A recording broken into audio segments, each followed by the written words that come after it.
पढ्न त आउँदो रहेछ हिजो अनि चण्डी पढाएको पढ्नु हो र अनि नेपाली पढ्न त आउँदैन नि त त्यो अलिअलि अड्किँदै जस्तो आज हाम्रो चाहिँ के रे आज हाम्रो चाहिँ के भन्छ आज अन्तिम दिनलाई के अन्तिम दिन पूर्ण आहुतिको दिन अन्तिम दिन हाम्रो चाहिँ नवरात्रि नवदुर्गा भगवतीको चाहिँ पूजा गरेको आज तेस्रो दिन है। अनि तिमीले त आमाको दाँत भेटे भन्दै थियौ त खारो लाउने दाँत कान बुढेसकाल लागेपछि मुख सबै हराउने यस्तै होला हैन।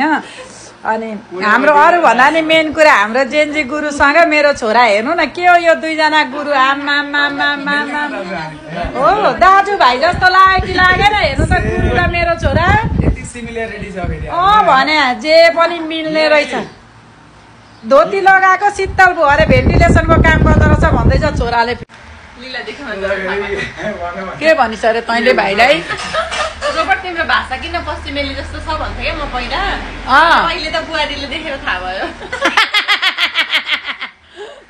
हजुर रोलै हुन्छ एकचोटि भिडियो कन्टेन्टको लागि गर्नुपर्छ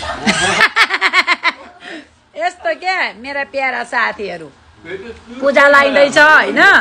अनि त्यस पछाडि म चाहिँ अलि बेलुका माथि चढेँ अनि मैले मेरी बुहारीलाई अब घरको थानको मुनको सबै जिम्मेवार लाउनु पर्यो अराई कराई सिकाउनु पर्यो होइन सबै थोक गर्नु पर्यो। थाहा भइसक्यो क्या गुरु फेरि यता के वाला अरे गुरु भन्नु न त तपाईँको ग्यासमा चाहिँ कि मिल्दैन जोडनवाला ठिक छ जोडनवाला कुरा सुन्नु। अनि मैले के भने बुहारी यो दुधमा चाहिँ जोडन हाल है भनेर म चाहिँ माथि चढेँ होइन। अनि बुहारीले खोजै रहेछन् के अनि तल यो मेरो कान्छी बहिनी हामी भयो